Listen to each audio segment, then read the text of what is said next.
Hello everyone, today on Scottish Memories I am chatting to Lesley Mackie. So how are you all? Hope you are all happy and healthy and safe out there wherever you are. Just before we get started, if you haven't already, please remember to hit that subscribe button. And if you're out there listening to podcasts in podcasty world, whichever server you get it from, remember give us a review if you don't mind.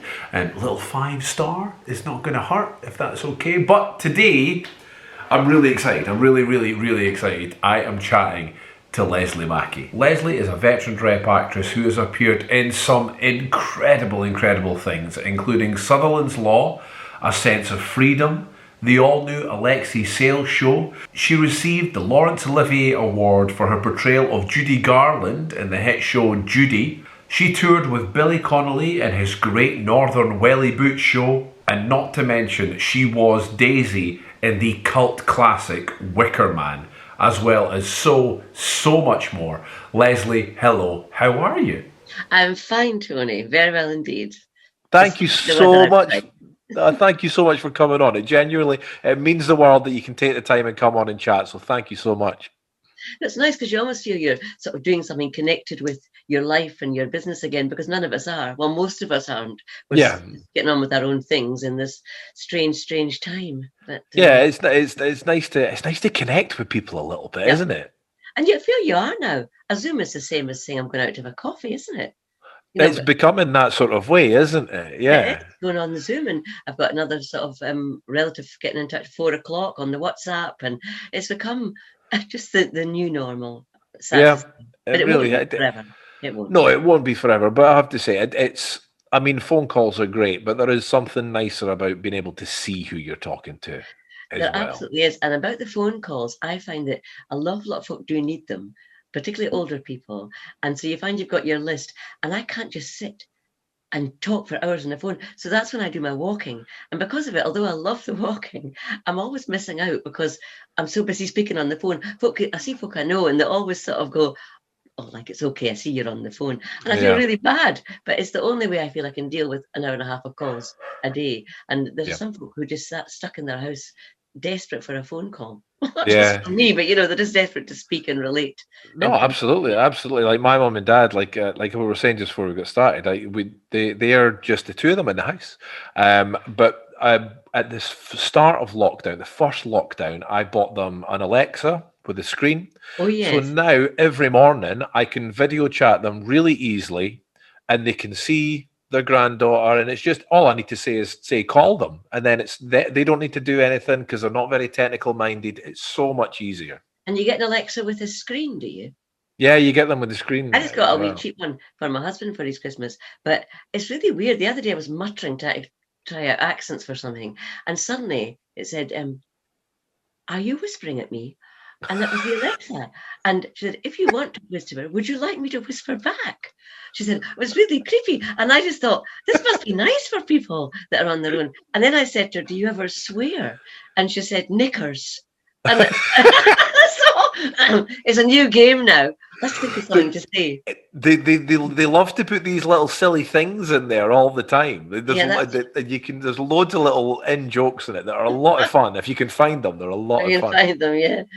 We'll dive right in. Correct me if I'm wrong, but you're a Dundee lass? I am. Yes, I was born in 1951 in Dundee, and lived in the West End in the Cinderans, Tate's Lane. Do you know Dundee?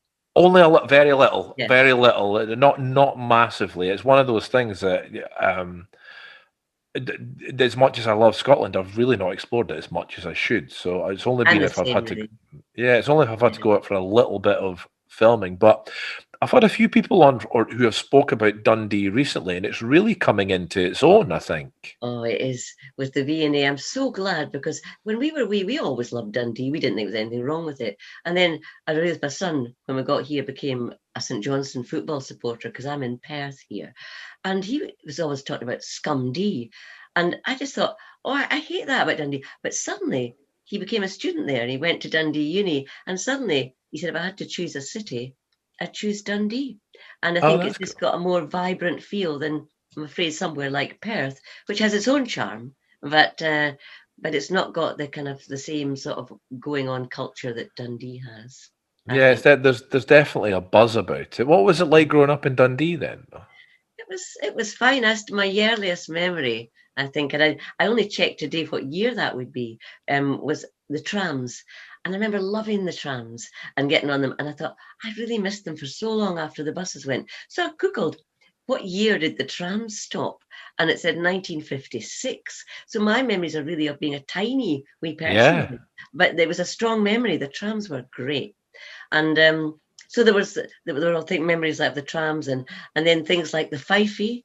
That was great going over in the Fifey to Newport, Tayport, and on the last one, that was 1966, same year as we got the Tay Road Bridge.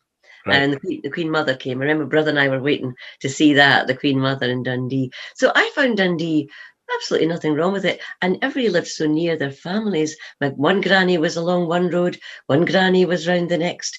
We were lived in Tate's Lane, which was the Pletties. They used to call them the Pletties. Yeah. Plett. Do you have that in Edinburgh? Well, I've heard it. I've heard that. I don't think it's something that was. No, not so much. No, And I they know had what you three or mean, but four yeah, flats on a Pletty, and then you go up yeah. another bit of the roundy staircase to more flats, and then the greenies and things. And it was a great childhood because there's even things like practicing on that back greenie, and the air raid shelter was still at the end. We used to climb over that and jump across and down from it, and fireworks. All the flats would come on, fireworks night to the different greenies and set off their stuff and rehearse. Well, I used to rehearse people in the greenie because we went Geysing, and Geysing, yeah. Geysing was great, and all the little flats on the Pletties. I mean, there was about 9 or 10 in the one block, so we did really well. But we did give them a good quarter of an hour. I've learned that over the years. Be a bit more sparing because we didn't get round as many houses as we wanted to No. because we were rehearsing a full concert, with somebody doing the sword dance and everything. So this is ridiculous. I'm just a girl who, I can't say no to me. But it was good. It was a great thing for all of us. And it gave me a kind of function too, because I'd already was loving the whole thing of the entertainment. Yeah, I should say as well for anyone sort of listening or watching in America that Geysing is our version of trick or treat essentially, which Absolutely. Yeah. generally is what they call it now. But to me, it's still Geysing. You know what I mean? It is. I think we're a little bit Americanized with it all now. We are, and folk used to be, well, certainly in this country, give you more entertainment. Nowadays, if you get it at all, they'll just come to the door and say, "Do you want Yeah, geyser?" And then they don't go, maybe they'll tell you a joke if you're lucky. But yeah. when my daughter first went geysing, I said that was rubbish because I watched what she'd done with her friend, and I said next year I'm going to rehearse you. And the next year, and the next year, they were great, and she did the wee sword dance, and they did a poem each and a song each, and these Carity Crescent round the corner always used to save people from it. Are your kids coming for Geysing night again? Because Nice. they were made to entertain. Yeah. But they liked But it. it was. I was the same when I was a kid in the little area that I grew up.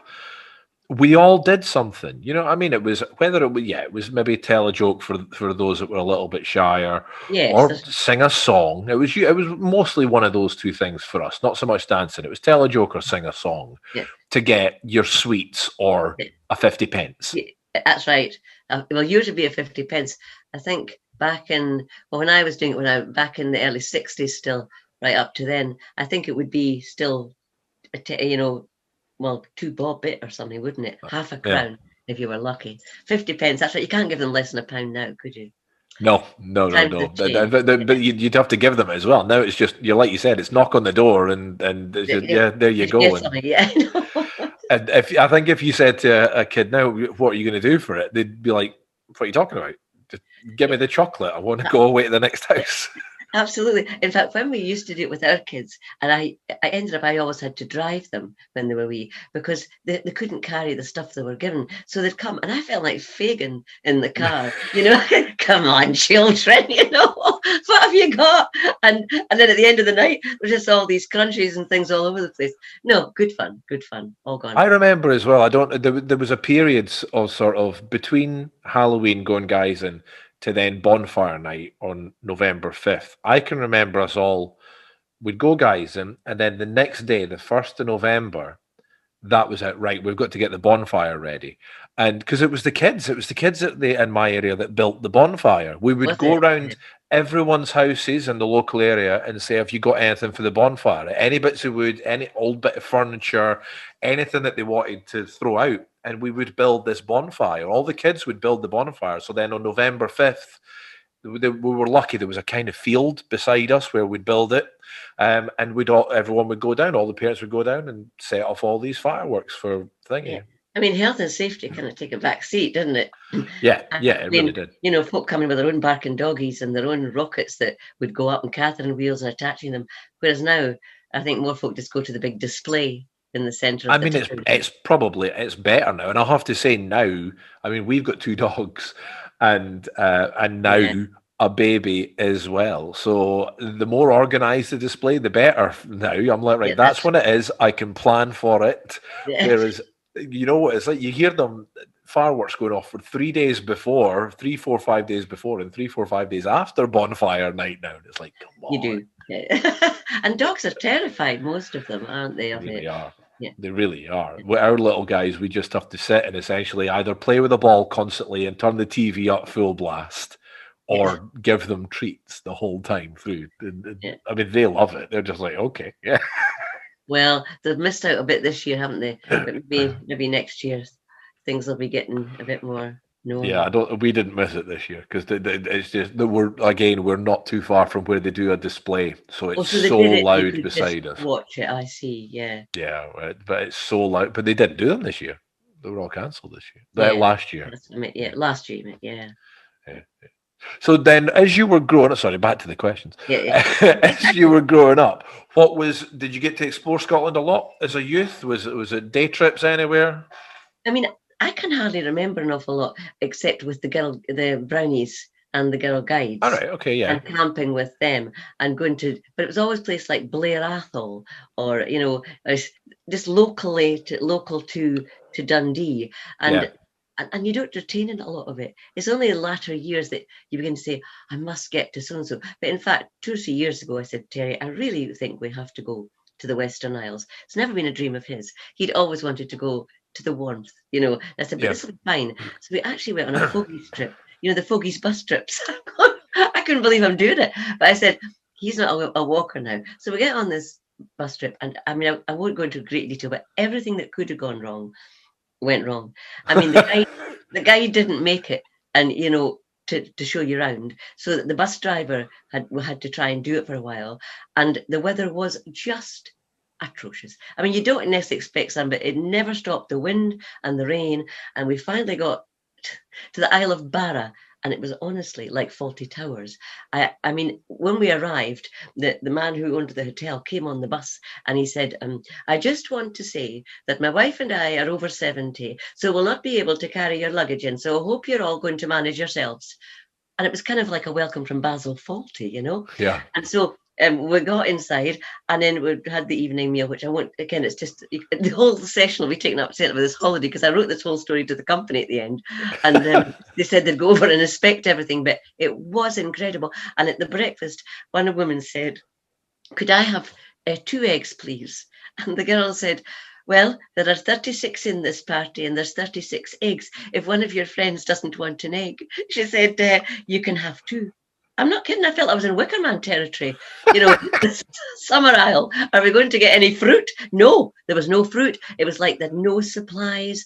And then, cut a long story short, everything was delayed because they had to send for swimmers from Lewis or men to go down because the boats had got trapped going back when we were leaving. And we got back we're in Oban, and the driver said, well, I've been so long with this delay, we're going to have to wait for another driver. Weather's still terrible. A man arrives, comes in the bus, goes, oh, hang on. He says, I've just come back from Spain. And he said, this is a new bus to me. He said, how does that sat-nav work? Well, from then on, it was chaos. He couldn't even find Edinburgh. He got to Glasgow. He went there first. He finally, there were 4 old geezers going up the bus saying, you've missed the road, you've missed the turning. And in fact, we got back to Perth at about 1 o'clock in the morning. It was meant to have been 6 in the evening. And there were just 4 of us. And just before we reached Perth, he said, we've got 4 more minutes to get into Perth because I have to take a nap after every 3. Honestly, the whole thing, and we just made it. And our friend, our neighbour, still came and picked us up. And Terry said, "Never again. Never will I go near anywhere." But having said that, I could see the attraction of Leo. Yeah, sounds lovely. I know the photographs are priceless. It's usually Terry behind a rock, sheltering the wind, his hair askew. But so I wouldn't at this point be able to recommend that. But generally speaking, I don't know. I think I've enjoyed every time I've gone north. I've enjoyed journeys near Inverness.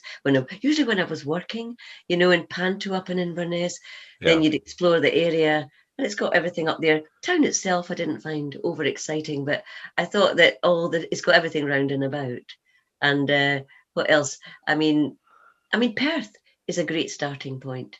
You just have to go on the road beyond Blairgowrie, and you're up, up to Braemar. It's really got everything for a starting point, I think. Yeah, it's really it's came up a few times on interviews that it really is sort of the gateway to the Highlands, Perth, isn't it? It is, yeah.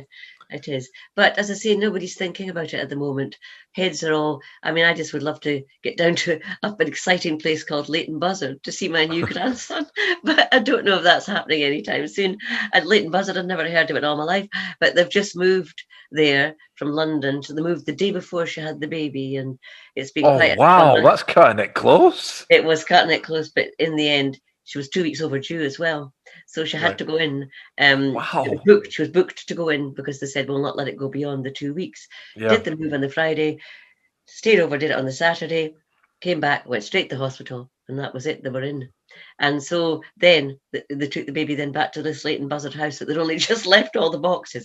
So I felt, as a grandmother now, unable to help. But in some ways, I've escaped all the hard work. But they've done amazingly well. But she needs a bit of help now. But anyway, that's the family. It is hard. My son's in London. He's in a bedsit in Rotherhithe, and he loves Rotherhithe and the docks, and he's got that kind of. He's a singer-songwriter trying to get a break, and he's been down in London now for a few years, works at the O2 cinema. Right. Well, so he's on furlough, but he just keeps writing these songs. I think they're great, but it's a difficult area, the mental health issue, I think, when you're stuck alone like this for nearly a year in a room. It's unbelievable to think it's almost been a year, isn't it? It is. But there you go. We're hoping to, at first opportunity when they say go and when we've all had our jabs, maybe catch up and see the family. But we've got this, haven't we? We do have this, and it's allowed me to do things like this. So you have to think of the small silver linings. But I'm glad that your grandchild is came all healthy and well, though. I mean, it doesn't sound like it. That's cutting it fine. Moving house the day before. It was a nightmare birth. It really was. She always knew she'd go to the C-section, and she said the labour that went on and on after they did go in, couldn't get it to induce it, wouldn't work. She was in agony. Anyway, they said, okay, baby's heartbeat, C-section. She said, I always knew because she's tiny. And anyway, that was it. Little Teddy was born, Teddy James. Nice.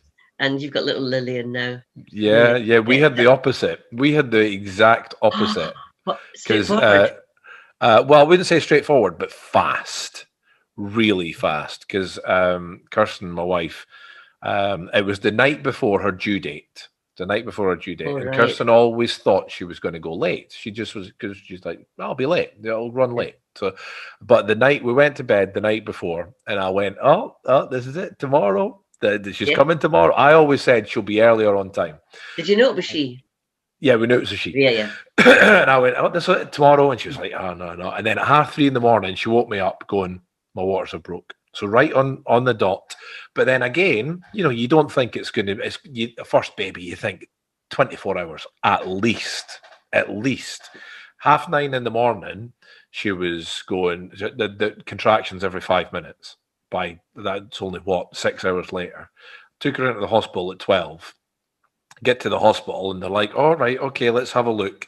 And all right, we'll get you up to the I'm abbreviating a lot here, but it says, right, we'll get you up.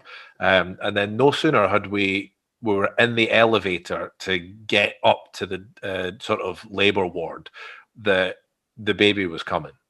Like, that she was coming. So there was no time for any painkillers. She I had know. Well, that's no tough. Yeah. painkillers, no epidural. She had 2 paracetamol at 10 o'clock and gas in here, and that was it. And did she feel quite okay with that? Is she one of the 4% that will say it wasn't agonising? Oh no, she did. She reminds me on a daily basis. It was agony. I know. I think men can't really believe it when they first witness it, because and what's weird now is you get an update. I mean, when Katie they were trying to induce her and she was lying and waiting. She was on her phone and showing me, and then Dickie was sending me messages. We're on our way now for the C-section in half an hour, and I thought, I feel I'm part of this labour. I haven't seen the baby, but I'm part of the labour. But anyway, Ours was quick. It was really quick. There was no time for anything like that. I did try to keep some family up to date and friends up to date, but it really came quick. Yeah. Priorities, yeah. Yeah. Getting back to Yeah. So you sort of started to touch on jobbing around Scotland when you did pantomime and things like that as well. So was there places, if you had a job filming or theatre, that you really loved to go to then, work-wise? Well, I've often gone back to just because it's a pretty village, and it was just fun. I was only on about 20 episodes of High Road. That was back in 1998, and it's a lovely area around there. And I stay in the sort of Lodge of Loch Lomond hotel, and it's very near. And there's usually a deal on there, but at the moment, obviously not. But in fact, we were there again just a few months ago when we were allowed to go before it then just shut down. And so things like that. There's a lot of little places that you think, let's go back there and remember. And we even have places like that in England, but in Scotland, I mean, I think we often go up to Pitlochry because we shared a season up there back in the late 70s. And it was a hard thing to have a season at Pitlochry in some ways, because 8 months in Pitlochry, once you've walked along that street, and gone to the dam and seen the salmon jump, you think, now what? So it was the ones who survived up there, the best were the ones that were hill walkers, and I think there's a lot to do in that. But I often just quite like to go, because sometimes go and just stay one night in Pitlochry, see a play to remember, because I've only done 2 seasons, one of 78, one in 99. But it's the only decent sort of solid batch of work, funny enough, in the theatre in Scotland. It really is, and it comes. So many people I've chatted to. I've never had the pleasure of playing Pitlochry.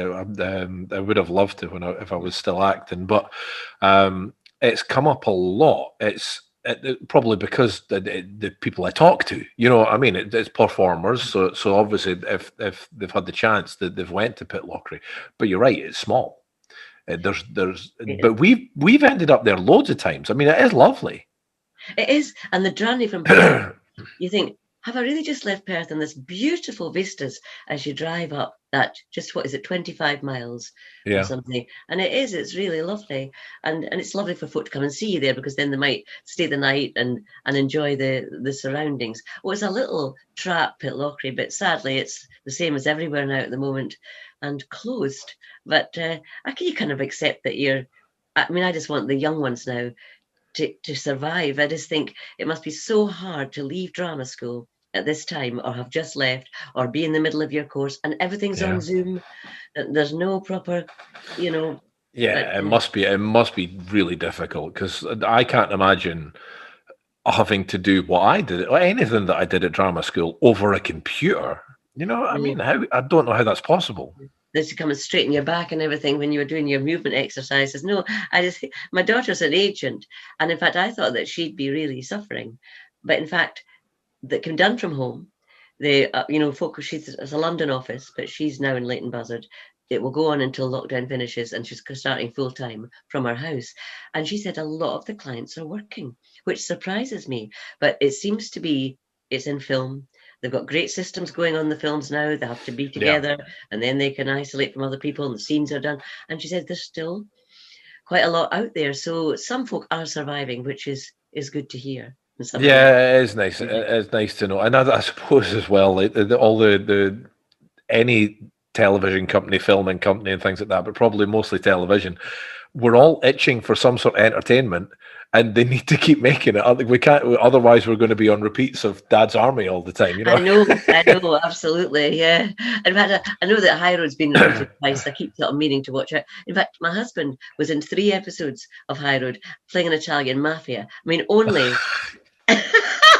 only in the village of Glendarroch could you have this sort of, and he had two henchmen, two big ones. He's not tall, and there were these two big guys with him, and they drove in this fabulous white car, and it ended up that he was the last episode because they were looking for a way to finish the series. And he says that he'd said something earlier on because he was only there for one episode. It was to do with that storyline. I don't know what the mafia had to do with it. And he said, I'd love to come back. He said, and set up a kind of Las Vegas of the North. He said, we could do it. And they got him back to actually stand. And one of the finishing shots of the last episode was him saying, I come back here, and I'm going to do. And they were sort of saying like they was going to buy the village. And the title credits went up. And he said, that was it. It's going to be taken over by the mafia. Ridiculous.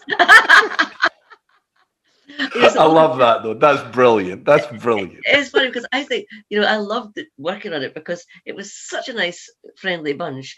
And things like, the baby, you realise that they filmed everything over 4 months. Yeah. So they had to be really, really careful with that because then the filming would stop for 6 and people would come back having had their hair cut. So if they didn't watch, they had to remind people that the next episode could look as if folk had changed dramatically. The baby had to be carefully monitored because, 6 months later, you needed to get a new baby that looked like it was all very complicated.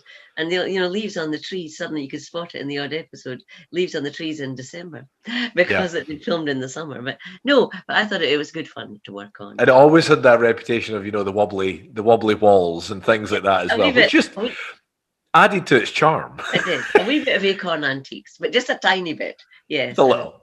Just a little. Yeah. I can't have you here as well without sort of mentioning the Wicker Man, of course, as well. I know. I mean that's right. Still an iconic film. But it wasn't when we did it. The stories around the Wicker Man, it was one of my very first jobs. And I just left RSAMD and I'd done the Welly Boot show with Billy Connolly. And then from there, I'd gone and worked with Jimmy Logan as his feed, which was a fascinating experience for a few weeks at the King's Glasgow. And then there was the Wicker Man. And we were all interviewed in our agent's office at Freddie Young's. And Robin Hardy, the director, had said if they were coming up for the 12-year-old part of Daisy, make sure you strap down your bust and all this line. And so I'd gone in there, and so I landed this minuscule part of Daisy Pringle. And Fiona Kennedy was in it too. We were all sort of there to get the schoolgirls. Yeah. And then when it came to the film, it was the most strange thing. I remember arriving and them saying, you were supposed to be here yesterday for the Dance Through the Fire. And so when I saw that film with the Dance Through the Fire, where they're meant to be naked and everything, all the wee girls from the dancing school in Edinburgh, and I was a wee bit chubby at that time. And I was so relieved that I hadn't been there to dance naked through the fire. But Freddie Young had just forgotten to tell me that I had to go, so it wasn't actually my fault. But we did the little Daisy scene, and I was there for a week. And because there was a party at the end of the week, and somebody said, you sing, why don't you do something? And at that age, I'd be going, oh, no. But you just get up and do it. Yeah, of course you do. And I got up and sung, first of all, Summertime. And Edward Woodward came up and he did with it like trumpet. And it was brilliant. Yeah. It was really like a trumpet sound. And then somebody said, do you not sing Piaf songs? And I sang a Piaf song. Anyway, just at the end of the drunken night, everybody's sitting in this pub. Robin Hardy said, would you maybe sing in the film? And I went, yes. Well, do you know, I went to London at the end of my week. I don't know why. I was Daisy Pringle, 3 lines at that stage in the film. And I was given the rushes. And they said, these are this week's rushes. It's worth £15,000. And please be careful. We'll pay your sleeper to London. Because I was on my way to do the Great Northern Welly Boot Show at the Young Vic. I have to say it didn't go down well there because nobody really got it. But I was heading down. So they paid my sleeper. And I was in this, as they were, these sleepers with somebody else who I didn't know. Well, you know, I just lay there with my hand on this box. Which I bet you did. The film. Yeah. You know how there's all this gossip now about missing footage? I used to think, my God, it could have been me. It could have been me. It could have been me. And I had to go to the place when it arrived at 6 a.m. and wait till 9 a.m. till it opened, and I handed over the week's rushes. Now, after that, they said about the song. So I got to stay at Robin Hardy's house and go in and sing. That was the song of the opening, the Highland Lament. Yeah. as the plane takes off. And I think I was given £20 for that. I mean, that's how haphazard I was handed a £20 for doing that song. And then they said, would you sing Brit's song? So I did the Willows song. Do you know all this anyway that I'm telling Yeah. you? Well, no. I know bits, but not all of it. But I'm fascinated. Eh? Yeah. So we did the Willow song, and I did a lot of the backing tracks for, the other songs. Were two other session singers there, and we did that. And somebody else did the lower part of the. There was a harmony on the Highland Lament. Hmm. Anyway, I did Brit's song, and they said you'll not be able to get that into the film because we've already done the soundtrack with another student. It was a music student called Rachel, and she had already done it watching Brit. Brit Eklund, of course, was in the movie, and she was in because she was still a kind of name in America, or I'll say she was, because she married Peter Sellers, but she was I don't think she'd done a vast amount. She was in her mid-20s. In fact, she was pregnant at the time of the shooting of the film, which was Right. one of the reasons she was very loath to show her bottom. I don't know quite why it was a bottom, but she didn't mind showing her boobs, and that was why there's all these stories about who was the stripper, which one did it, who. But that she said it in an interview. She said, I did not like that because my bottom is not as big as that, and so I don't know whose it was, but there's a lot of names get flashed about, but it wasn't Brits. And certainly we did go this session. I was asked, because I was down there doing the music, that there was really no question of Brits singing that song, but I was asked if I'd try and teach her to speak Scots. And it's funny, I remember, but I was given £30 for that. I just, because it was more than I was given to play Daisy. I think Daisy was, I used to add it up. Daisy was 50, and then there was 30 for Brits and 20 for the songs. And a lot of people have said, you must have made money at the Wicker Man. I said, I've never made anything. I've just loved having been in it, Yeah. because I've met so many people, and even there's a few geeky people who, there's a lot of males in there, probably I'd say their 30s, in the main 30s and 40s, who are just obsessed with the film. And Mm. anyway, I'll finish the story about Brit. Brit tried hard, and and Robin said to me, now just you act it and see if she can just copy. And she was a Swedish lady, and I was saying, good morning, Sergeant. And she go, good morning, Sergeant. Does that sound Scots? And I say, well, try it again now. And at the end, she said, now I'll be able to put on my CV, speak Scots. And so we had a good laugh about this. And in the end, as you probably know, Annie Ross did it. Um, so Britt was never too happy afterwards to speak about that film, because she didn't get to use her voice or her body a lot of the time, and her singing, and so she felt a bit like it was just her lovely face and her name. But Yeah. anyway, that was Brit, and then the film kind of seemed to die the death. And then many years later, I met Robin Hardy, and he said, "These things are taking off in France. It's won an award."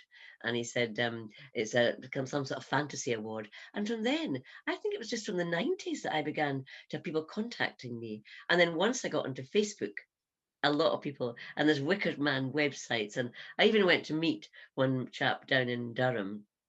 Very nice. Well, I was in Whitley Bay, actually. I was recording an audiobook. I did that for years, and it closed in March, and it's closed forever. But I did quite about 150, 175, actually, I counted recently, books over the years.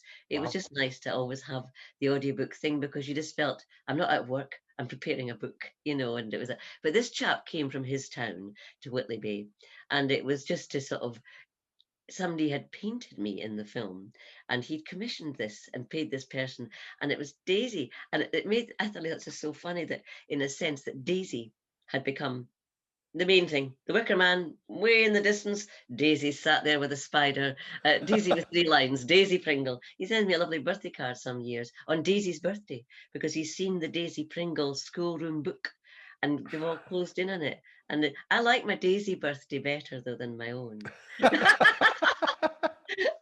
Because I was 21 when I was in the film, and we were all meant to be about 13, 12, so we're Yeah. all given 12-year-old birthdays.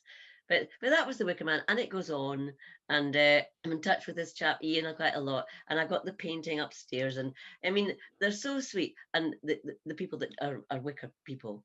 And there Yeah. was a Wicker festival a year past August I went down to and opened it, and it was a lot of the names that I see on the Facebook sites, were coming up and saying, I'm so and so. It'll be a code name that they have on the Wicker Man Yeah. site. And Yeah. that was fun. So I just find the Wicker connection has echoed down the years, and I'm so glad I was in it. I was also in the Wicker Tree, Yeah. and that is not probably it's not a film that people are joining societies to talk about. No, no. But again, because I'd been in the first one, I was very keen to be in the second. And so Robin had come back and said, and my character was called Daisy again. And I said, is it the same person then, grown up? No, it's just coincidence. And so Daisy was in there, and they said, and I read the book. He gave me the book, and I said, it says she's chubby, and I'm not chubby anymore. But he said, I always remember you as a chubby little thing. This is from the first film. I said, but I'm not chubby now. And I said it umpteen times on the phone. And he said, well, we'll get you a little fat suit. And I've got a little fat suit. I've got a little middle fat suit. You know, these women that you think they've got this and they have wee legs underneath. It was but it kind of worked. Because just a little thing. And then I was getting ready for the third one, The Wrath of the Gods. And I met Robin on Perth Station when he told me about my part, which was Sister Firebrace, and I was to have this huge headdress. And he'd already sent the script. I still have all these scripts, and it said Sister Firebrace is a very imposing creature. And I'd been sent this ahead, and I said to him at the station, Robin, I'm very tiny, really. I said, I've played a wee fat cook now, and that was great fun. But I don't know if I'll ever look imposing. I said, a big headdress on me, I think's comical. And he went, we'll make it work. So I just felt really, however, Robin died before he got that film done. He was actually on his way north to Lyric and places to try and look out for sites. But Right. I just have loved to have been in all three, because I'd have been the only one. Because Christopher Lee was in the first two. He was meant to be a big and leading role in the second, but he just did a little cameo in The Wicker Tree because he was so frail and ill. But anyway, that's it. That's the Wicker Tale. It's fascinating, though. It's fascinating. I love hearing all these little bits that go. You know, I mean, I'm sure there'll be people that jump on these stories that just to hear these little tidbits. But it's fascinating, all the little bits. I mean, the fact that they just gave you the rushes and the I train. know. And even at 21 years old, you don't actually think this is outrageous, but I think I maybe did actually, because it just seemed, and just the whole life of what was going on in that 1 week. I had my education, it was just odd. And then there was a night where we were all sat round in the hotel, and I had an old camera thing that I don't even know what kind it was now. And I took pictures. And one night there was Diane Cilento, Christopher Lee, myself, Aubrey Morris, and two others. And I just got a snap and said to me, could you take a snap with me in it? Well, I've got about 6 like that. One was Britt Eklund's daughter came over, and she was called Victoria Sellers. So she was Peter Sellers' daughter. She was about 7. And she was holding a dead rabbit or something that somebody had given her to hold for a photograph. It's very Wicker, that. And and I've got these snaps, you see. So when I've been chatting to these Wicker people and they're saying, do you have any memorabilia? And I said, oh, nothing much. I've got a few snaps. So now, of course, I have to scan them and try to improve the quality because they've got them all on the site. And so I've enjoyed that. And various things that other folk have found online, because folk come on and say, do you know they're selling for £10 a picture of you as the Harvest Queen? That was the year where there was no harvest, of course. Daisy Pringle was there with nothing around. And I said, I just realised I could have actually probably made money out of this film, but other people are trying to make something out of it. But anyway, there's a lot of Wicker tales, a lot of have you ever heard of the thing Cameo? There's a little website called Cameo.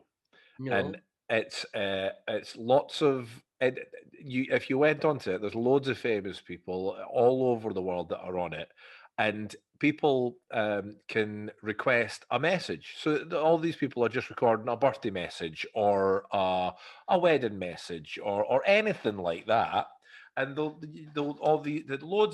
of people are on there just for, I don't know, $30, $40, $50. They'll record a little wedding message for. You should put yourself on there, because I'll bet you the Wicker crew would be right on it.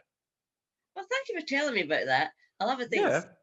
Find something out. There's a couple of these little things like that, but yeah, I'll bet you for the Wicker people, I don't know what the proper term for the fans, the hardcore fans of the Wicker Man would be. I bet you they would love that. I bet they would absolutely love that. That's a thought. Thank you, Tony. I'd like to tell you about my start in how I started to be interested. Just something I remember there. Yeah. when I was 5. My mother was a piano teacher, and in the building that she taught piano was an elocution teacher. Folk had elocution lessons then, and but you no longer would have such a thing. And it was very much the how now brown cow school, Miss Sita Angus. And Mum sent me because I spoke so quickly, and she thought it would slow me down. It never did really, but it gave me just a love of performing. And when I was 6, I was given Little Red Riding Hood at Dundee Rep, at the Right. old Nicholl Street Rep. Yeah. And Rowena Cooper, who I know has gone on acting all her life, she'll be in her 80s now, I suppose, played Little Red Riding Hood, and I was Little. And I still remember the poem I had. I used to have to come on with this big apple and to say, I've got such a pain in my poor little tummy. And all that she said when I went and told Mummy was, run along, child, and stop all that crying. The pain will get better. You're not really dying. And it goes on. And I just remember it because I used to be given a chocolate penny each night at the end of the show. And so I'll never forgotten the poem I used to have to say. So anyway, that was Dundee Rep. And from that day on, I said, I just want to be an actress.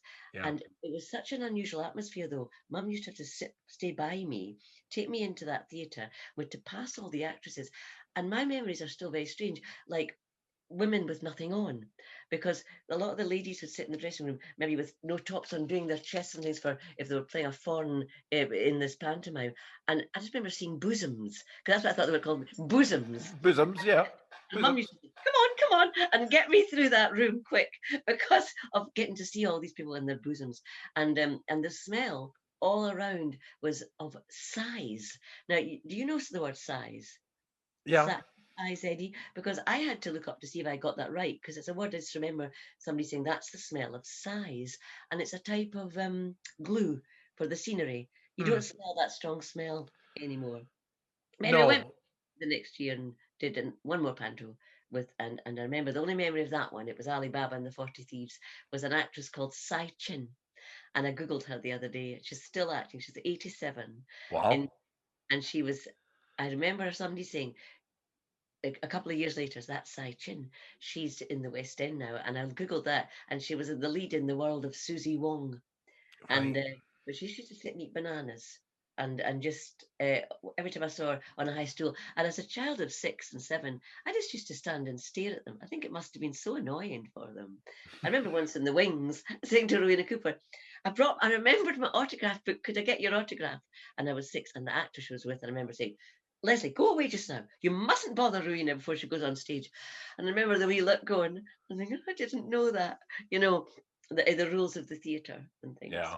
But I still never forget him telling me off. He was called John. I don't remember any more than that. But No, anyway, that that's it's funny the little things that you're right. You'll never anyway, forget something like that. You never forget getting a row, do you?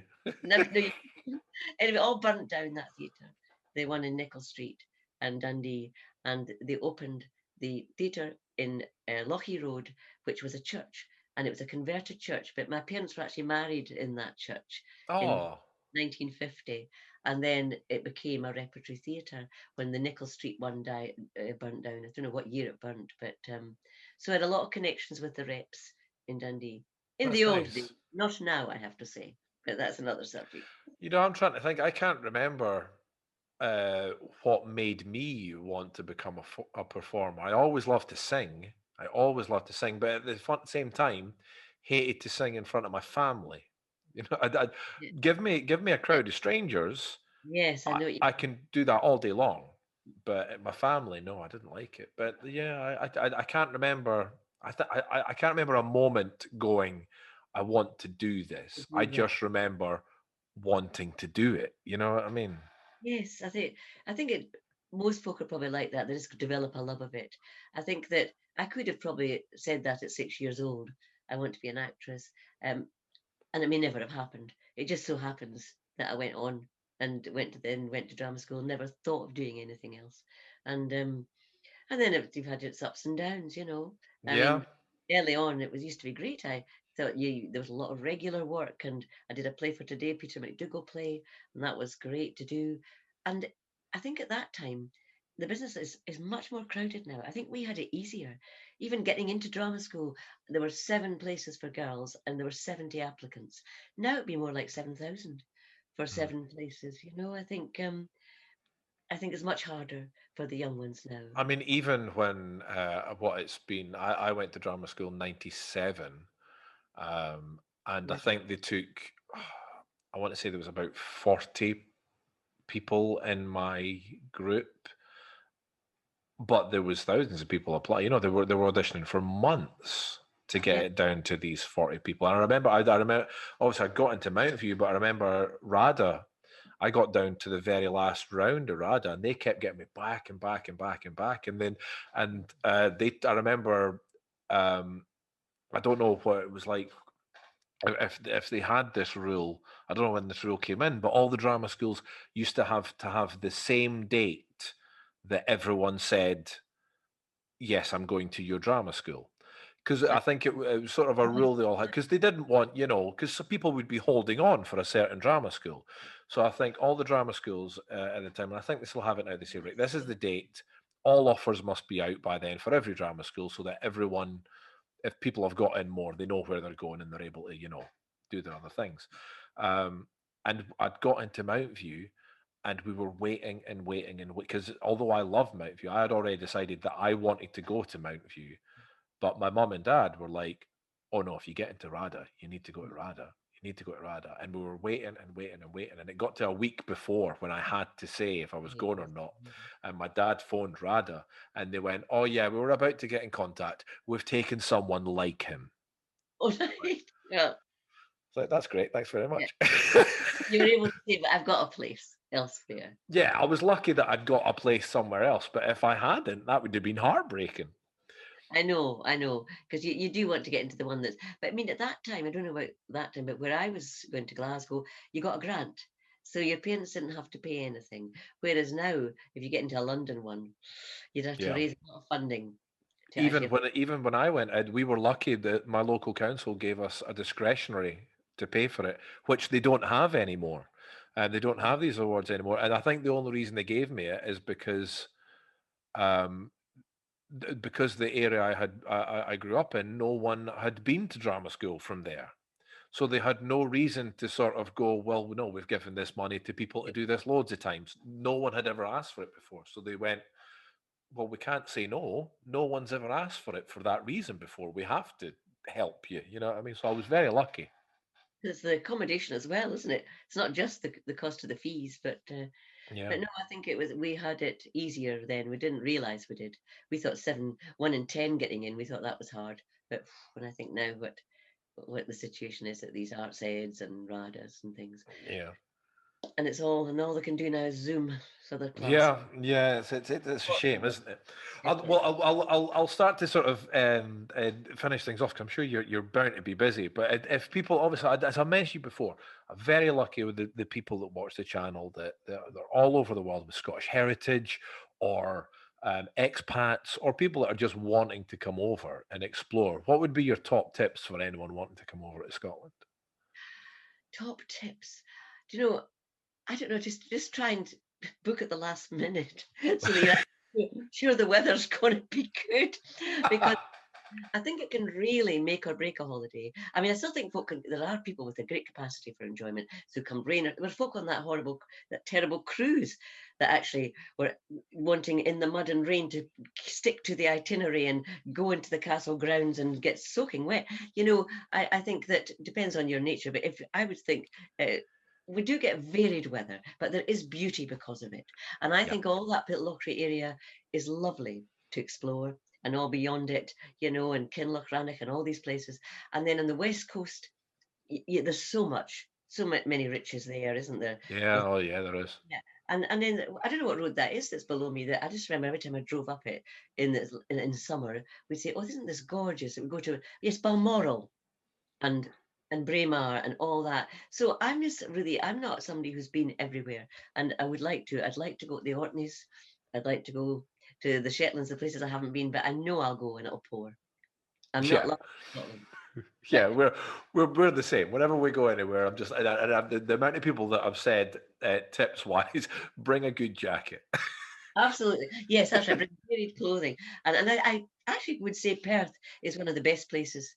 I'm not just because I live here, because I mean I'm a Dundonian, and you've got Dundee though that you can visit, but come to Perth and you've got access to on every exit from Perth to something beautiful. I think Perth is a good place to use as a base if you're going to want to explore Scotland. I think it's a good base to sort of, because you A can lot get of to it, everywhere. a lot of nice restaurants as well. Yeah. Yeah, there absolutely are. But apart from that, I just would think you can't really go wrong. You No, know, just no. Google it now. The best places will be lists a mile long. But You're not wrong. You're not wrong. And you know, we're lovely to visit. We're lovely to come and see. yeah, absolutely, absolutely. I Um, want.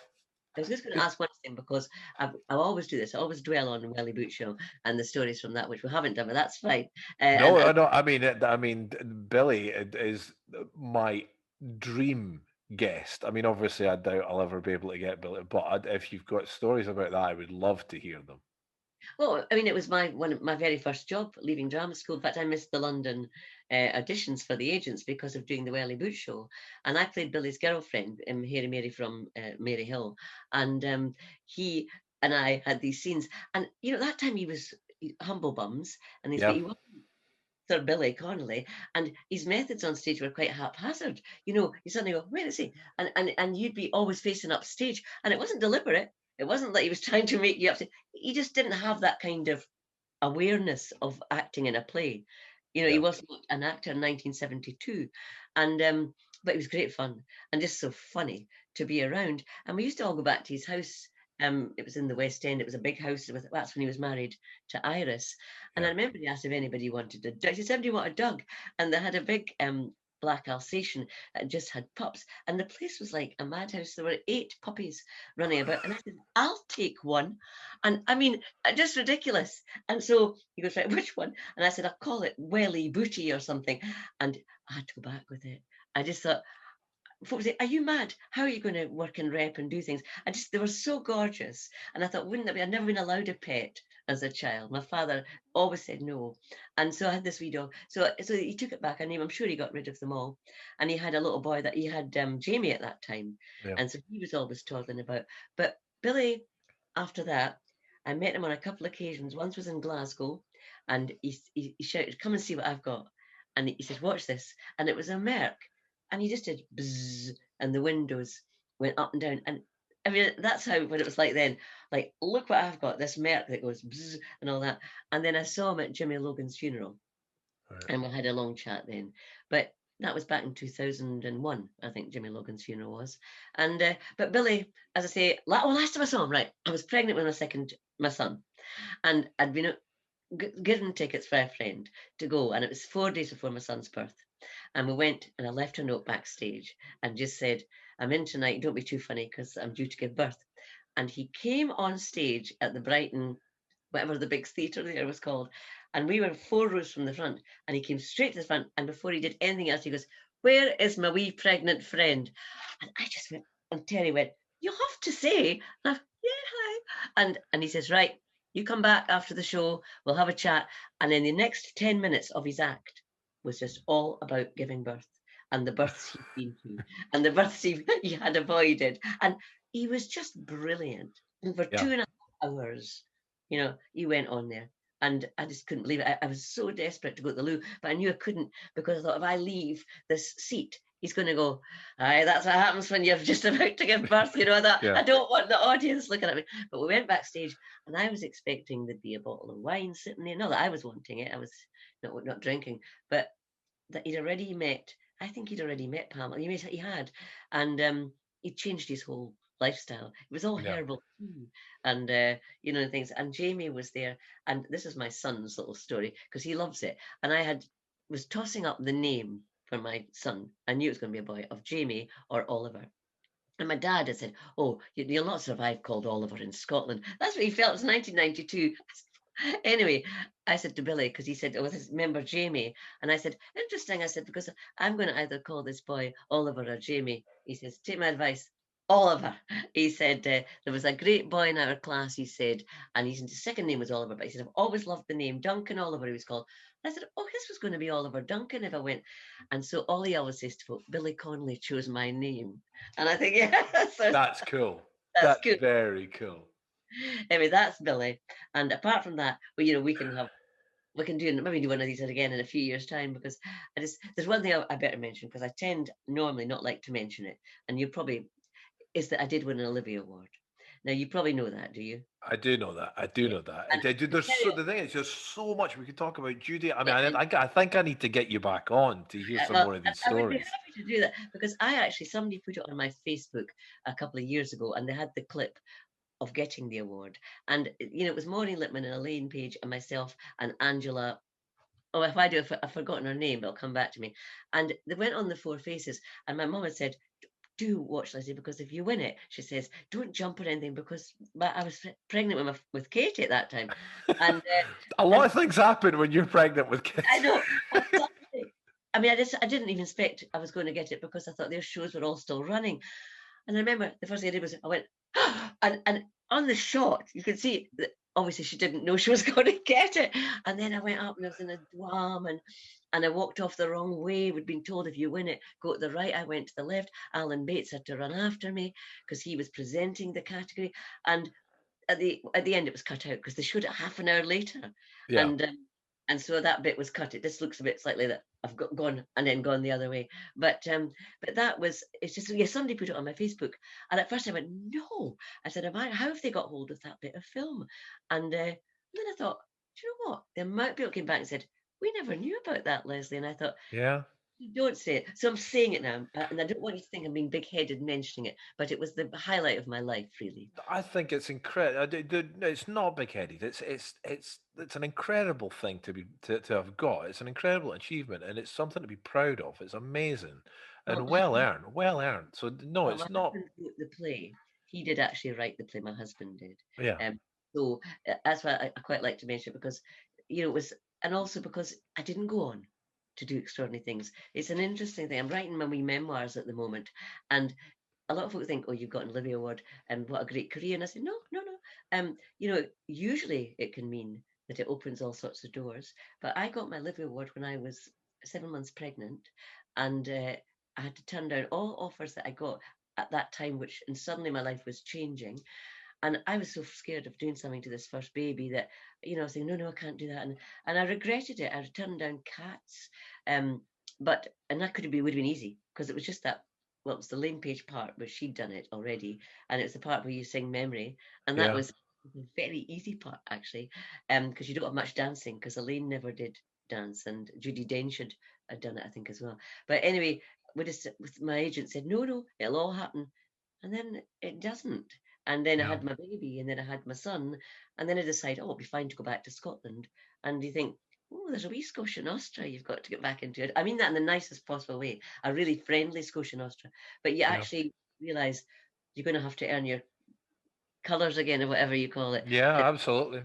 you can't come in and say, I've got a wee Olivia Award here. So that's why I never really talked about it. But anyway, that's it. Nobody can take it away from me. I've No, got absolutely not. And I know exactly what you mean. It's funny how I'm not going to go into my little stories of here and there, but it's funny how a little decision here and that can change the direction of everything. You know what I mean? Because absolutely. I had a couple of moments where it was like, all right, this might set you off, but then something else in life happens and it just takes you in a different direction. And it's funny, but no, it's an incredible thing. I need to get you back on to hear more of You your can't stories. You can't have it. And I think, I feel that if I was to look at it just on paper, I'd say I maybe made a mistake coming back. But I did it for a reason, and that was to bring my children up, so that I wanted them brought up for some reason in Scotland. I want my parents, they had no other grandchildren. And Yeah. that is what we achieved. They lived long enough to see the children grow into their teens. And so I've no regrets for that reason. But I know it did probably, but not necessarily. You could stay in London and win 3 Olivias and never get a job after it. Yeah. So you just never know. But that's me. I'll come back sometime, if there's and Oh, I would love to get you back. I'd love to get you back. But I need to finish with one little thing, which is my difficult question for us Scots, which I'll get a row if I don't get to ask you. Okay. right. So first up, shortbread or tablet? Do you know what? I've never been a shortbread fan. And so I'll have to say tablet, but I only like a little piece of it. And Yeah, then that's a lot of people are like that though, just because it's very sweet. It's a it's very sweet very thing. rich. But I used to love my mum making it in that way. It was the condensed milk and Yeah, all that. That was lovely. Yeah, so I love this the lovely, but only a little piece or you'd be ill. yeah. But no tablet, no shortbread, I'm afraid. No, Um, no, that's no, I hate an it. easy choice for you. There, it's an easy Yeah, one it was there for you. easy. Yes. Yeah. Iron Brew or whiskey? Oh, I have to say, I've always hated whiskey, and I don't drink fizzy drinks. You know So what? That's a lot of people aren't fans of. I can't remember who the first person was that says it, but you know, it's our national drink, I know, whiskey. But you almost feel bad saying you don't like it. I But know. I'm not a massive fan of it either. I'm I think learning. It's I would like a wee toddy if I had a I love a toddy. I with love a a honey and toddy. lemon and all that. Or a whiskey sour, as part of a cocktail. But certainly, if somebody just gave me a whiskey, it actually almost makes me gag to Yeah. think. And it happened once at drama school actually, because I remember the one of the directors teaches drama acting classes. He come in and I was thought of by him as very naive when I was in my first year, and he always said, "I don't think you'll survive. You're too soft and all this." And he had brought in this bottle of whiskey, and he said, "This is just from the joke shop, but he says we can use it for this play for rehearsals." He says, "So I want you all to have a wee sample." He says, "Lesley, you come and have that." And I went, "Oh God!" I said, "It smells like I'm sure that is the smell I've smelled in my father's whiskey." He said, "Yes, this is from the joke shop, though it's not real." So I think he was right. I was gullible. Anyway, he gave me a drink. And I went, "Oh," I said that it's the most horrible thing I've ever had. But I said, "It obviously tastes like whiskey." And then there was hysteria because I said, "Could you tell me where the joke shop is? Because I'd like to get some for my dad's Christmas and see if he knows it's a joke." Anyway, that was the beginning of a relationship that was not good with me with my college master until he finally changed his tune. But I think he thought, gosh, she's off her head. But I did believe it was from a joke shop, but it was horrible, and I've never felt any differently about straight whiskey. Anyway, I know you've got other questions. Sorry, I No, am no, sick. no. It's what I love about these interviews. The little stories that come up. It's why I do them. It's why I Yeah, do them. And it's funny that those sort of things. I can't remember who I was chatting to now. That sort of attitude from a teacher, they wouldn't get away with that now. That sort of yeah, I don't think you're going to make it. yeah. They He wouldn't get wrote it away with that now. on his report after the first year. He just said, "My advice to this young lady is that she changes to the teaching course. She has the higher qualifications, and she will not survive in the cruel business that." And I remember having to be in tears when I got that. And it was the only one. We had 7 reports from all the different teachers. And then I was asked if I wanted to go through and talk about it. And I went to Glasgow and I said to the head, who was Colin Chandler, "What are you feeling?" And he said, "Mr. Groves will make your life difficult." He said, "But the rest of us are behind you." So I stayed on, and he took the rest of the second year, most of it, before he actually made a public announcement of an apology for the way he treated me. He used to pass me in the corridor and say, "Still here, are you?" Oh, it was Wow. awful. Yeah, they wouldn't let me play an instrument in the music college orchestra because he said it would distract me from learning about the business. I thought it was all nowadays they'd be encouraging that if you had an Yeah. instrument. Yeah, Yeah. Absolutely. quadruple threats and Yeah, all. absolutely. More feathers to your bow, sort of thing. I mean, that is And one that of the was things I always regret not knowing an instrument. I wish I did. I wish I yeah. did. You not play guitar Um, even when you sing, no. I play guitar. I used to play guitar a little bit. Not so much now. I actually lost a job because of not really being able to play an instrument. Because I did a year hosting a Scottish show up here at the Jam House Oh on yeah. Queen Street. Yeah, which used to be the old BBC building. Um, and I did it for about a year. And then the show started to do well, and they wanted a bigger host and things. And they were saying, "Oh, we'd keep you." They did bring in a bigger host who had done more of these Scottish shows. They said, "Oh, we'd maybe get you as backup to sort of cover him when he's not in, but you can't play any instruments." And I was like, I'm glad I helped you build the show up. Now you got rid of me. Yes. Thanks very much." No, I think it would be great to be able to play things well. I play 2 or 3 instruments, but not well, and I never stuck in. And I think, I just wish I was a great pianist, not just a kind of plonky thing. And oboe, a guitar, a few chords, that's it. But I don't know. Nobody can tell you when you're younger. You really got to put in Yeah, hours. Yeah, and then if you do, and my mum and dad tried to get me to play piano and things like that. And the more someone forces you, the Yeah. less you want to do it. The less We you didn't want to have do the it. violin, Tony, because most folk that have the violin try to leave them on the bus. My brother deliberately left it on the bus because he couldn't bear it, and my father was then ended up being relieved because that kind of instrument is the hardest to listen to when somebody's learning the Or the violin. bagpipes, or the bagpipes. Bagpipe, that's worse. Yes. I'll jump back in. Haggis, sneeps, or tatties, or mince and tatties. I like both actually, and in fact, I like the annual thing in a way of With having haggis. or Yeah. having it as a starter in a Mm. restaurant because that's become very fashionable. The black pudding, hasn't it, with a Yeah. haggis starter. But I'd probably, as a more regular thing, go for the mince and tatties. I've It's always more of a daily dinner. Yeah, that's liked I can always remember once a week my mum making mince and tatties. and it goes on being a favourite, doesn't it? And with HP sauce and Oh, see, I'm not. My wife is a massive brown sauce fan, but okay. I was more of a ketchup person, and you can't put ketchup on mince and Well, tatties. you can, but you can put brown sauce on it as Yeah, well. yeah. Last but by no means least, Tunnock's tea cakes or caramel wafers. Tunnock's tea cakes. See, the Tunnock's tea cakes has been losing recently. Caramel wafers was taken over, but it's nice to hear a Tunnock's tea cake in there. Well, I've got them right, haven't I? The ones that got the marshmallow and Yeah, yeah. yeah. I haven't had it for a long time, so I better make sure I've got the right thing. Yeah, but I've always used to think that was a wee treat. And Yeah, it was. You get something I can remember my granny giving me them and loving it. and they were in the red and silver paper, and Yeah. yeah. And having to smooth the paper out as much as possible after you took it off. Tunnock's tea cake. That's a funny question. So is that the Scot? This is your Scottish group of questions. Yeah, this is my difficult choices for us because it's some that that last one there. I've had people hum and haw for a long time, going, "Oh, caramel wafer or tea cake, I can't decide." They're a wee bit sticky in your mouth, the caramel wafers. They're a wee bit chewy, They whereas are quite chewy.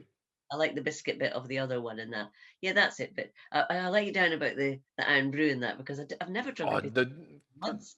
you haven't let me down in this. I have loved every second of this, Leslie. It's been That's nice of you to say brilliant. it. I've enjoyed doing it because there's not a lot of exciting things at the moment, but to come and speak to you is I would, bordering. and I genuinely mean it. I'd love to get you back on another time to hear more of your stories Well, I've got a few good ones from working with. Kelly's though. The funny thing is, I made notes today and I've not looked near it once. And I'll be so keen to see if I've mentioned any of the stuff on the notes because I probably haven't, because your questions have brought out the subjects that we seem to naturally go to. But Which is what I enjoy. I like I said when before we got started. I only ever write down the same 3 or 4 questions, and then I wait to see what we end up talking about, and that's what I love. And I have loved every set. I could sit and listen to you all day long. well, I'm sure you couldn't because I'm sure your baby is actually Yes, yeah, that's probably true. That's probably true. Leslie, I will let you go, but thank you so much for joining us today. It's been absolutely amazing to have you as a guest. Thank you so Thank much. you. It's been great. I've loved it. Thanks very much, Tony. Bye bye. That was incredible. Just incredible. You know, sometimes you're chatting to people and the stories that they're telling you, you just find yourself just sitting engrossed with your mouth open. I felt like that's what I was like through that entire interview. She's just it was like listening to like movie history being told by the people that lived it, which is exactly what it was. It was amazing, absolutely amazing. I hope I get the chance to get Leslie back on at some point because I'm sure she's got a million other stories that I would just love to hear. If you enjoyed that, guys, please remember, leave a like, leave a comment, subscribe if you're listening on podcast, and of course subscribe on YouTube as well. But wherever you are, keep yourself safe out there. Till next time, bye humans.